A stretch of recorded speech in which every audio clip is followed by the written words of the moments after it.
Hi, this is Wei here, and this is probably going to be the last video of SSF for this build. Pretty ethical kill, okay? So this is like end of week 1, so about 7.5 days of total play. And so this is a rake Stomping Ground Smith or Kitava with totems on single target.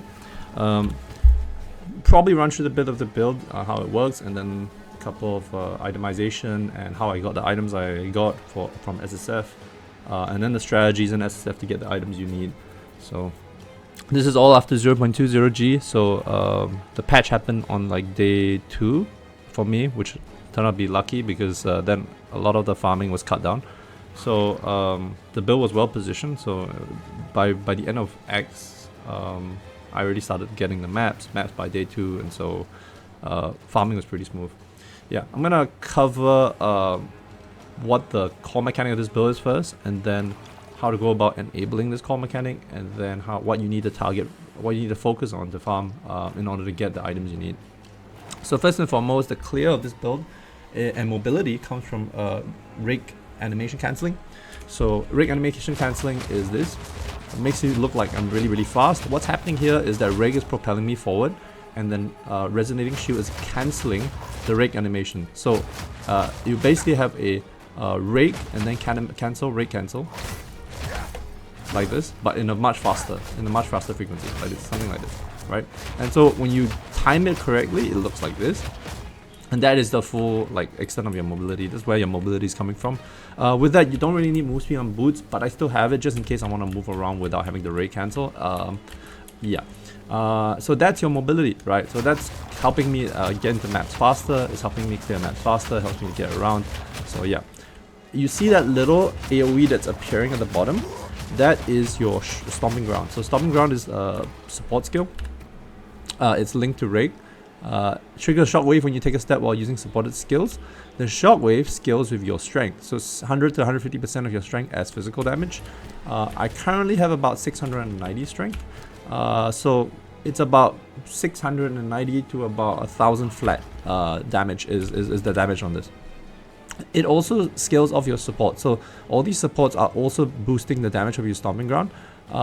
So yeah, this is basically your clear, right? Because when you're moving around like this, you're creating this AOE. This AOE hits mobs, it kills them, and then you have some proliferation mechanics. I'll show you what the clear proliferation mechanics are. But for now, this is what it looks like for mobility.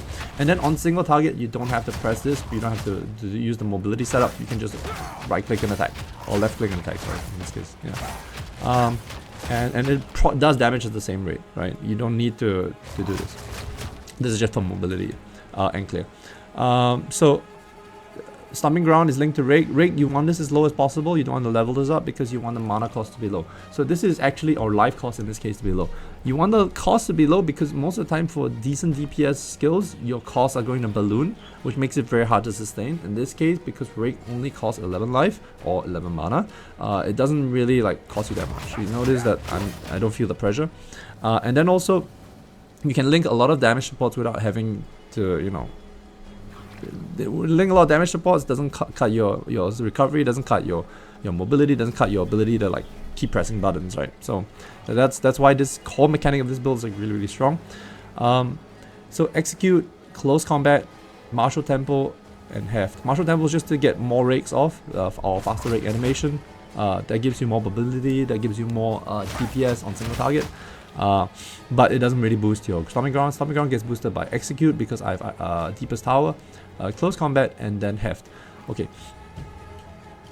So the tags on Stomping Ground, if you look at Stomping Ground tags, attack, AOE, trigger, physical. So it doesn't take any melee. It doesn't scale melee, so melee damage does not affect it. Percentage increased melee damage doesn't affect it. More melee damage does not affect it. So just something you need to know ahead of time. The only things that really affect it is attack tags, percentage increase tags, AOE percentage increase tags, and physical percentage tags. Yeah. So yeah, that's pretty much your bread and butter skill. So that's what rake is, your mobility skill. Reasoning shield is just there for cancel. It doesn't actually activate. You can actually put armor break stuff if you want on this. I don't because I haven't leveled this up. But if I wanted to, yeah, sure, this is also something I could consider.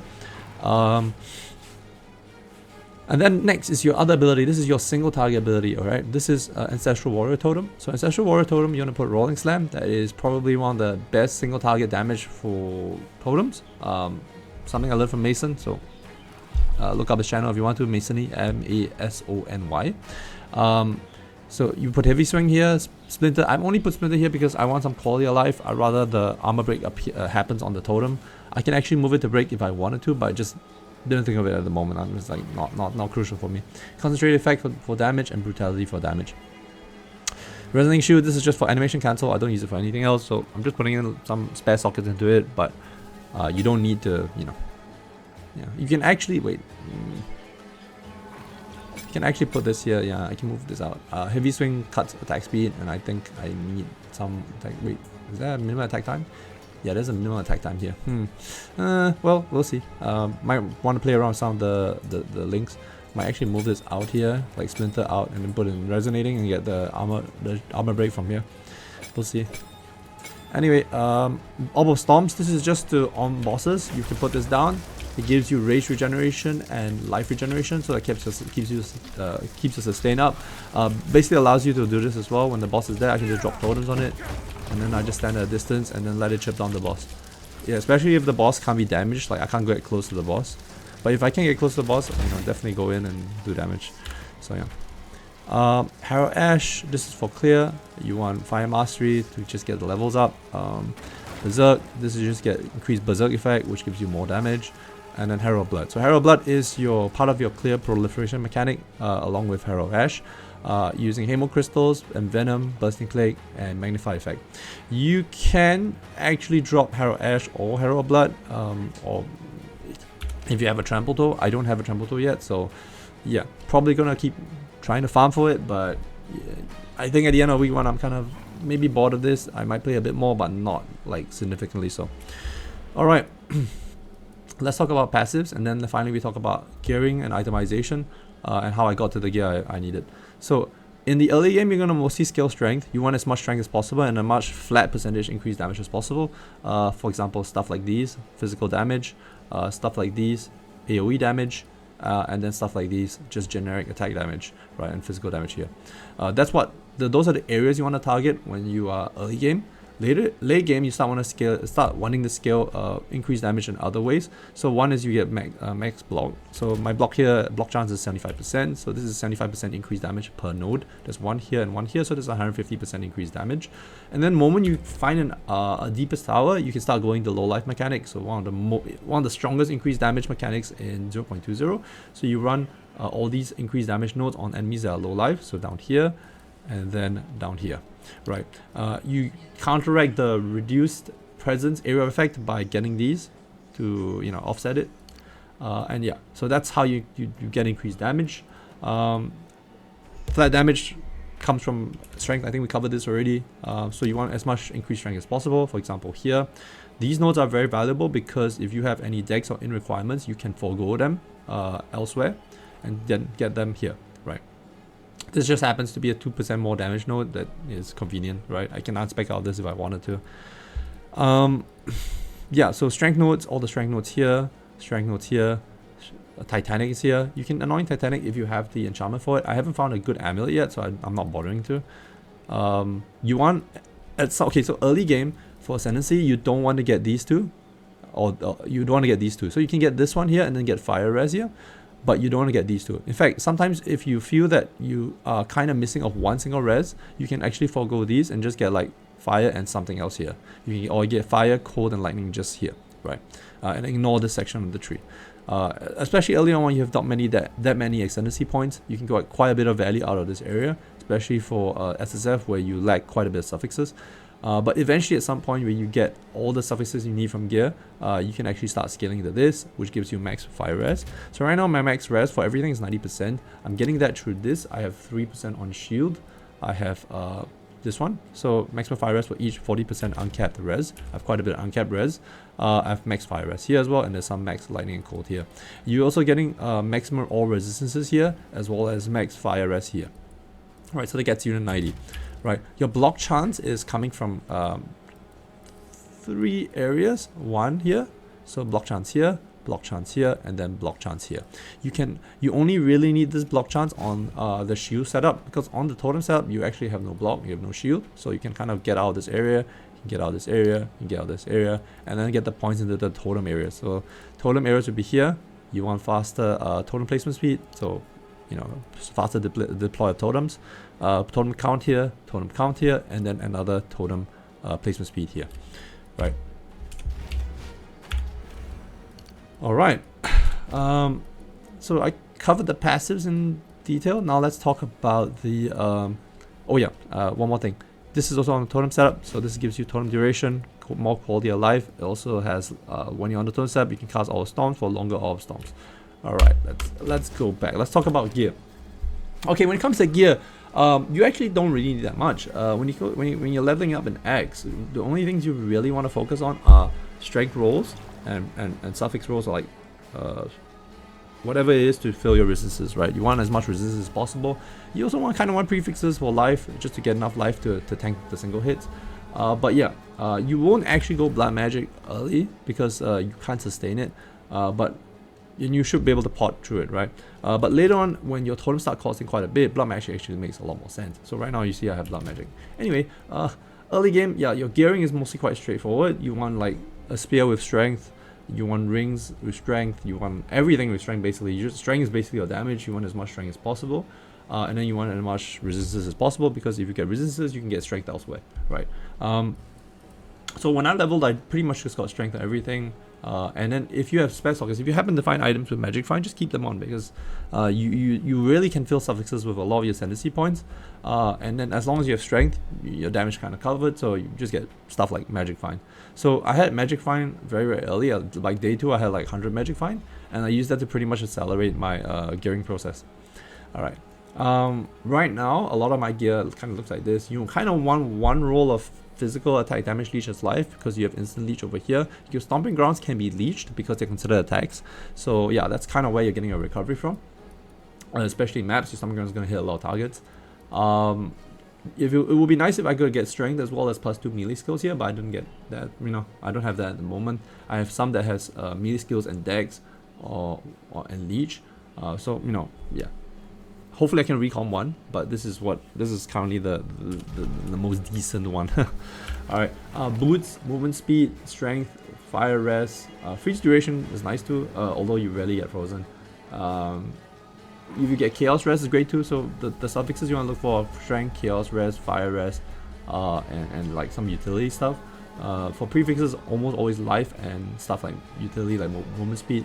Armor really doesn't matter that much, so you notice like, you know, I don't really have very high rolls on my armor. It's just, you know, I don't really quite care about it. It just happens that I use a lot of armor bases. Same thing with belts, life, fire res, KO res. If you can get strength, that'll be great too. But you know, I have lightning res here. Yeah. So you notice almost every item is like this. It's just, if your suffixes are good, you're kind of like good to go. For chest armor, you want a ornate plate. You want to start corrupting these early, so start looking for some stuff that roll like 2.3% maximum life per second, and then double socket them, quality them if you want. It's really up to you whether or not you can afford the armorers, but then you can use like, I think this patch gives you a lot of corrupting omens, so I've been using corrupting omens. But yeah, I've gotten a 3 socket, and 3 sockets is kind of enough for me. But if I keep wanting to try for this, I can get one with chaos res, and then like move chaos res around and get more strength elsewhere. So 3 sockets is great too. I think I have 3 sockets. 1 socket with just fire res, and this 1 socket with strength. I can swap over if I need to balance out res, etc. Amulet, strength, chaos res, rarity, that kind of thing. You know, as I said, you just want to fill resistances. You want as much strength as possible, and then you want like rarity if you can afford it. Shield, you want as high as block percentage as possible, and then maximum fire res if possible, physical damage reduction if possible, and then rest fill those suffixes that are useful to you. Okay, so the 2 big items here that are a little hard. Okay, 2 big items, because I don't count the Venom Puncture. Venom Puncture you can swap out with a rare ring, to be honest. I just like the bleed chance on this because it affects my prolif, but I can probably swap this out for just a strength res ring. I have enough res, so I don't really quite care about it. So the 2 biggest items that are a bit hard to get is Deepest Tower and the Sky Sliver. Sky Sliver is here to help you enhance your double roll on your Deepest Tower. So damage to hits is lucky. So lucky means you roll twice. So you have a double chance of rolling basically maximum damage values. So Sky Sliver, really good combination with Deepest Tower for this particular build. So Deepest Tower, not really a real way to farm it. You can try to look for Spirit Bone Crown bases and then chance them. But what I did was I just basically targeted 3 mechanics and just try to get lucky, right? These 3 mechanics should shit out a lot of uniques. And then if you're really lucky, you should get Sky Sliver. To be honest, I think Sky Sliver is a problematic one, mainly because of the base not dropping at higher tiers, right? So it's easier to get Spirit Bone Crown, so try to get that one first. And then once you get Spirit Bone Crown, you can start targeting this. So Spirit Bone Crown, I'll show you my mapping mechanics, what I used to get that. Okay, I'm gonna go to Hideout and then show you. Okay, if you go to Atlas skill tree, this is what my Atlas looks like. It is maxing out strong boxes, chance to proc extra content, and then Rogue Exiles, right? Rogue Exiles is great because they drop uniques. Even if they don't drop the uniques you want, if they don't drop the uniques you want, you can still like break them down to chance orbs, right? And that gives you a lot of chance orbs to play around with. And the reason why I've gone Rogue Exiles is because you can actually have them spawn in your rituals, and your rituals would duplicate them. So every time you have a new ritual, the Rogue Exile will spawn, and it will spawn with its own set of uniques if the uniques are there, right? So that basically multiplies your unique count if you have a Rogue Exile spawn in your rituals. Rituals also really good source of uniques because of the search mechanic. You can look for, you can just defer the ones that you want. And strong boxes too have really good uniques because you can get the ornate strong boxes, right? So ornate strong boxes have improved item rarity, and you basically just regal them and then exalt them to like max mods. And sometimes some of these boxes have a chance of dropping a guaranteed unique on the box itself, and then those boxes have a chance to be openable twice. So you can imagine, right? All the uniques start dropping out like this. Eventually, you get the one you want. Yeah, so strong boxes, Rogue Exiles, and then rituals. Rituals, you kind of want to get as much basically ability to reroll as many rituals as possible to look for the ones you need. And then last, expedition. So expedition is also another example of a box kind of content. You want to focus on 2 things: logbooks and boxes, right? So if you see let's say a ritual spawn that has a lot, primarily box mods, just focus on the boxes, right? Just get as many box mods as possible. That gives you a lot of uniques as well, a lot of rares, high tier rares, and yeah. So that's the Atlas strategy. All right. So how to get the Sky Sliver? So this is the thing that I actually had a lot of trouble getting to, and I realized that I wasn't getting enough of these. Okay, and I figured out the problem was that wing spears don't really drop very often maps because the tiers are just too high, and very rarely, if you have your item rarity high enough, you very rarely drop them as a base. So what happens, I farmed up about 10 chance orbs and then went to Vistiri Desert. So I had about 10 chance orbs. I went to Act 2 Vistiri, so Act 2 Vistiri Desert, Vistiri Outskirts, where the monster level is 16. I just basically rush this area to the boss and reset it. So I'll TP, reset, rush boss, TP, reset, rush boss. In the meantime, when you clear mobs and res in between, they have a chance of dropping wing spears. So you just get your item filter to show you wing spears, normal wing spears, and just chance them. I actually got it on the last chance orb I had, right? I would have been ready to like, okay, well, I don't get it, it's fine. And then I'll just go and farm more chance orbs and then repeat this process. But I got it on the last chance orb. And it took about 2 divines to get it to 30% attack speed, got lucky there. And then I corrupted it with the Omen and I got double socket. So this is literally perfect for me. There's no other weapon I think I would use till the end game, right? So yeah, RNG and luck, I guess. So yeah, these are the 2 uniques you kind of really need, and yeah, if you can get these, great. Alright, that's pretty much the end of this video. Rest is self-explanatory. If you need more details, I will just go through the POB. I'll list the POB in the description, and hope you guys have a good one ahead. If you want to play SSF, this is probably one of the best SSF leagues, best SSF starters. So if you really want to try SSF mode, this is probably the go-to if you want to, you know, dabble in it. All right, see you guys. I'm out. Bye. Oh wait, hold up. Let's ID this. Okay. Oh shit, mind over matter, really? I'm watching this is not trade, but this is kind of expensive, isn't it? If it's in trade. I'm not gonna migrate, but just saying.